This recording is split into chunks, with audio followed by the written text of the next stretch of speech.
ഇനി നമ്മൾ പോകുന്നത് കാസർഗോട്ടേക്കാണ്. കൈക്കോട്ടുകടവ് സ്കൂളിൽ നിന്ന് പ്രദീപ് നാരായണനുണ്ട്. പ്രദീപ്, എന്താണ് അവിടെ കാണാൻ കഴിയുന്ന കാഴ്ചകൾ? ജില്ലയിൽ ചില ഇടങ്ങളിലൊക്കെ 2 ഇടങ്ങളിലായിട്ടൊക്കെ ഇതിന്റെ ഉദ്ഘാടനം നടക്കുന്നു എന്നൊക്കെയുള്ള വാർത്തകൾ കണ്ടിരുന്നു. ഏതായാലും എങ്ങനെയാണ്? ഒരുക്കങ്ങളൊക്കെ പൂർണ്ണമാണല്ലോ?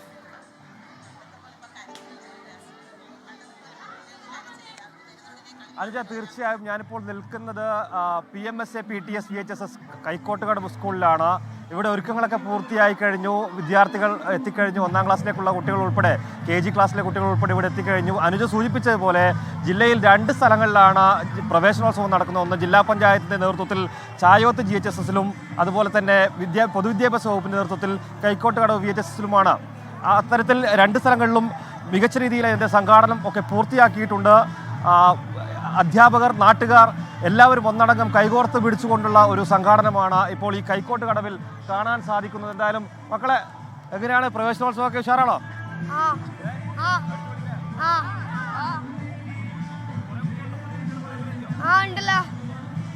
ഇവിടെ പരിപാടി എങ്ങനെയാ?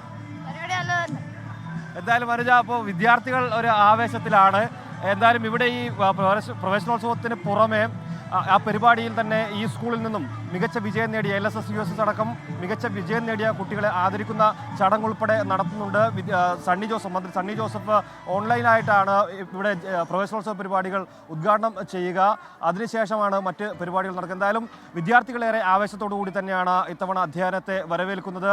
1-ാം ക്ലാസ്സിലുൾപ്പെടെ മുഴുവൻ ക്ലാസ്സിലേക്കുള്ള കുട്ടികളും ഇപ്പോൾ എത്തിയിട്ടുണ്ട്. അനുജ, അതാണ് പ്രവേശനോത്സവം എല്ലാ സ്കൂളുകളിലും നടക്കും. കൂടാതെ സംസ്ഥാന തലത്തിൽ നടക്കുന്ന പ്രവേശനോത്സവം അത് തത്സമയം സംപ്രേഷണം ചെയ്യാൻ കഴിയുന്ന ഇടങ്ങളിലൊക്കെ സംപ്രേഷണം ചെയ്യുകയും ചെയ്യും. ഒപ്പം തന്നെ ഇത്തവണ പ്രത്യേകതകളുണ്ട്. ആഘോഷങ്ങളൊക്കെ ഒഴിവാക്കി, വലിയ ആർഭാടങ്ങൾ ഒഴിവാക്കുക, വലിയ പ്രസംഗങ്ങൾ ഒഴിവാക്കുക എന്നൊക്കെയുള്ള നിർദ്ദേശങ്ങൾ വിദ്യാഭ്യാസ മന്ത്രി നൽകിയിട്ടുണ്ട്. പകരം കുട്ടികളുമായി സംവദിച്ച് വേണം പ്രവേശനോത്സവം എന്ന് പറയുന്നുണ്ട്. നീണ്ട പ്രസംഗങ്ങൾ വേണ്ട എന്ന്. കൂടാതെ റഫീഖ് അഹമ്മദ് രചന നിർവഹിച്ച് ഹിഷാം ആലപിച്ച ഗാനമാണ് ഇത്തവണത്തെ പ്രവേശനോത്സവ ഗാനം.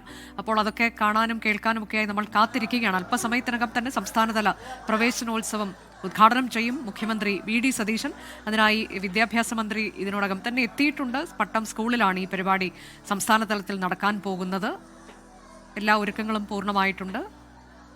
പാഠപുസ്തകങ്ങളൊക്കെ ഇതിനോടകം തന്നെ സ്കൂളുകളിൽ എത്തിക്കഴിഞ്ഞുവെന്ന് വിദ്യാഭ്യാസ മന്ത്രി അല്പസമയം മുൻപ് നമ്മളോട് പറയുകയും ചെയ്തു. മുഖ്യമന്ത്രിയാണ് പ്രവേശനോത്സവം ഉദ്ഘാടനം ചെയ്യുന്നത്. കൂടാതെ K മുരളീധരൻ, CP ജോൺ ഉൾപ്പെടെയുള്ള മന്ത്രിമാരും ഈ ചടങ്ങിൽ പങ്കെടുക്കുമെന്നാണ് നമ്മൾ അറിയുന്നത്. കൂടാതെ മറ്റ് പ്രമുഖർ കൂടി പരിപാടിയുടെ ഭാഗമായി എത്തും.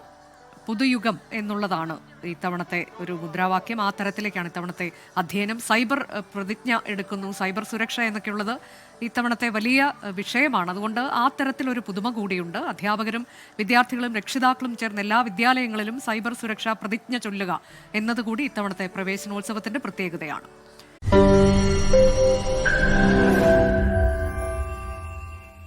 ലോകത്തെവിടെയായാലും ഏത് സമയത്തും 24 വാർത്തകളും ഓഗ്മെന്റഡ് റിയാലിറ്റി പാക്കേജുകളും എക്സ്പ്ലെയിനറുകളും വിശദമായി കാണാൻ ഞങ്ങളുടെ YouTube ചാനൽ നിങ്ങൾക്ക് സബ്സ്ക്രൈബ് ചെയ്യാം.